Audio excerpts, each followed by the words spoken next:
حضور بعض لوگ جو دستی خطوط بھجواتے ہیں حضور کی خدمت میں، وہ لانے والوں کو بعض کا تاکید کرتے ہیں کہ وہ خود حضور کی خدمت میں حضور کے ہاتھ میں وہ خط پیش کریں. تو سوال اپنا یہ نقصان آپ کرتے ہیں، جی کیونکہ جو خط ڈاک میں نارمل طریقے پہ آتے ہیں، جو پرائسٹی کے مارفت ملتے ہیں، اس کے متعلق غلط اور جھوٹا پروپیگنڈا ہے کہ وہ پڑے رہ جاتے ہیں، پرائسٹی ان پہ بیٹھ جاتا ہے.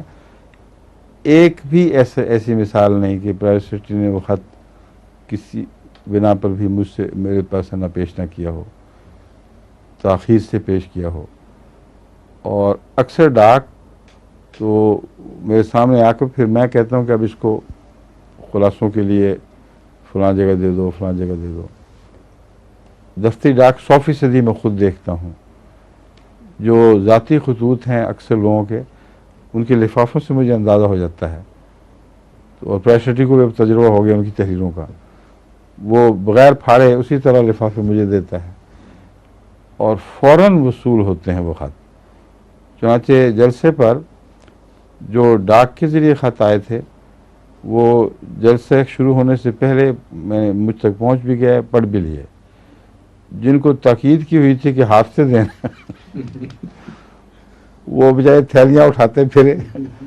بعضوں کی ملاقات کی باری جلسے کے بعد آئی اور آ کے وہ ایک دفتہ چھوڑ گیا. میں نے کہا یہ کیا ہے کہ یہ تو ڈاک میں تاکید کی تھی کہ ہاتھ میں دینا. تو میں نے کہا اب تاکید انہوں نے آپ کو کیا، مجھے تو یہ ضروری نہیں کہ میں اس کو ضرور اپنے ہاتھ سے ساری کھولوں، کیونکہ اتنا وقت ہی نہیں میرے پاس. میں اسے واپس نہیں بھیجوں گا جس کے ڈر کے مارے انہوں نے آپ کو تاکید کی تھی. آپ کا بھی وقت ضائع کیا ہے، میرا بھی وقت ضائع کیا ہے. وہ اتنے تھے وہ سارے، اور چونکہ مفت آ رہی ہوتی ہے اس لیے بے ضرورت بھی اس میں بے شمار خط، بعضوں نے 15 دن کے خطوط اکٹھے کر کے اس میں بھرے ہوئے ہوتے ہیں اور توقع ہے کہ میں ساری خود کھولوں اور خود پڑھوں. تو یہ چونکہ غلط طریقہ ہے اور خود ان کے مفاد کے خلاف ہے، اس لیے میں ان کو کہہ دیتا ہوں پریسٹی کو یہ ڈاک اٹھاؤ اور اس کو باقاعدہ نارمل طریقے پر اس کو فائلوں میں لگا کے پھر مجھے دو.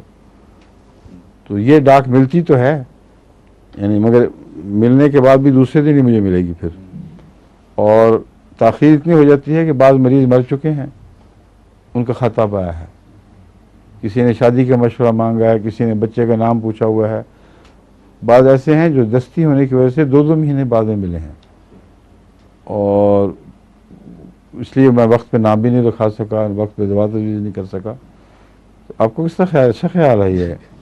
آپ کو کس طرح خیال آیا کہ اس کو بات کو اٹھائیں آپ یہاں؟ یا کئی دوست دیتے بھی ہیں کہ جی یہ ہمیں کسی نے کہا تھا کہ ہاں ضرور حضور وہ کے ان ہاتھ کے میں پاس دیں. بھی چھوڑ جاتے ہیں جی، پھر آ جاتے ہیں. آگے ایک اور تاخیر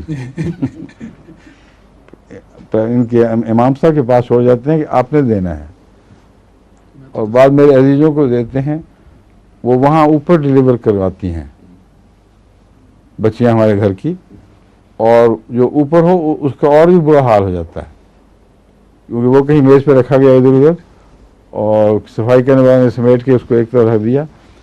بعد وقت 6 مہینے کے بعد میری نظر پڑی یہ کیا چیز پڑی ہوئی ہے، تو انہوں نے کہا جی یہ وہ دستی خط آئے تھے تاکید تھی کہ اوپر ہی ملنا، دفتر میں نہ جائے. جو دفتر میں جائیں وہ تو ملتے ہیں روزانہ، جو نہیں دفتر آتے ہیں ان کا یہ حال ہوتا. ٹھیک ہے.